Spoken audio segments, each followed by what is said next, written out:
So now we're going to look at table calculations. To do table calculations, the first thing you need to do is to create a view. Okay. And let's create a view of sales for 2014 and 2015. So bring in sales, all right, and then order date. Change the order date to month. Okay. Now let's filter the order dates to 2014 and 2015.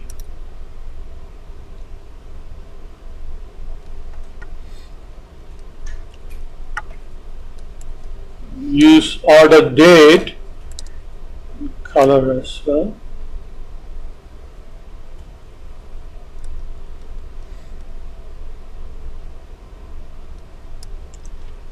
So now the dates are continuous.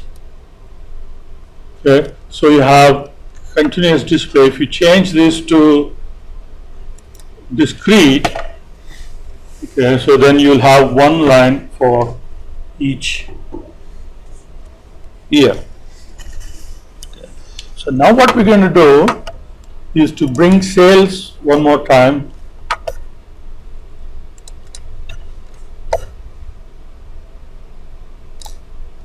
Okay. So now we have the same sales in two panels. Now we can do add table calculations. I'm going to do add table calculation. So table calculations, you can set up several things at the same time, which is really an extension to the quick computations. They're very similar. Quick computations already all set up. Then you have to go back and change some of the options if you want. So here, suppose we want the running total. Okay. And now you can select summarizing value for that running total. What do you want? You want sum or average, or minimum or maximum. Select that, and then you can also select the scope. Now when you click OK, then you see here is the actual sales for each month for the 2 years, 2014 and 2015. Here it is a running total from January through December for the 2 years. Okay. Now let's add some labels here. Okay. So let's do line ends. So that way your marks are at the beginning and at the end. That's it. It's not cluttering up our view. So now let's go back and change. So if you want to make changes, you do edit table calculations. Okay. When you edit table calculations, you can change, say, suppose we want average instead of sum. Okay. Then what will happen is the average will be summed now. So let's apply, and you see that the average is what is getting summed. Similarly, you can select minimum or maximum, but these, in the case of running total, sum is what makes sense. Okay. So now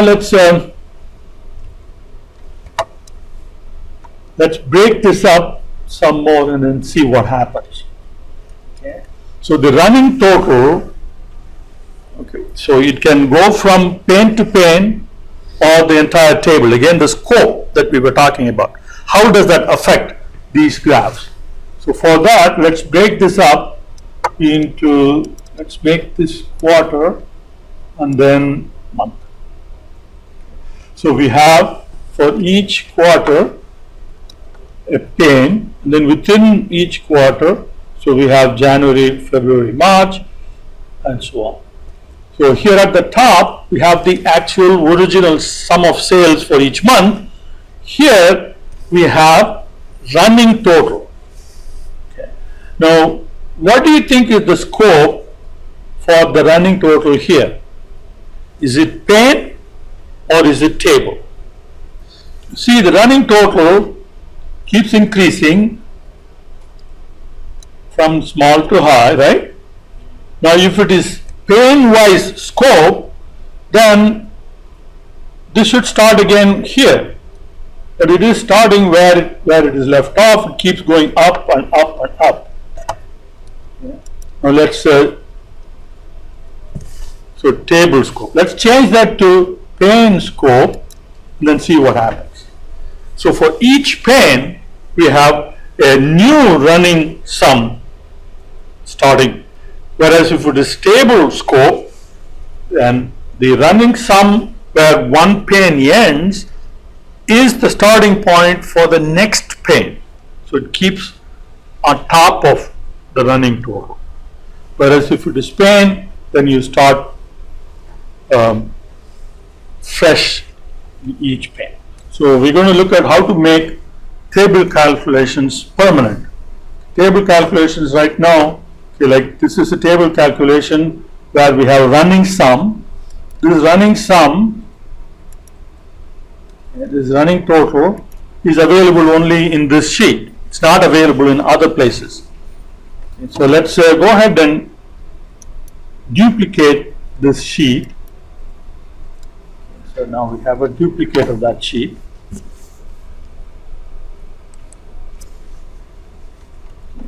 I'll change this to quarter to year. And let's bring in all of the yes. Now all we have to do is to just drag and drop. So this acts like an ad hoc computation. So click, drag and drop it here. Okay. So that would be running sum of sales. Now that becomes now permanent. The table computation that we made now is permanent.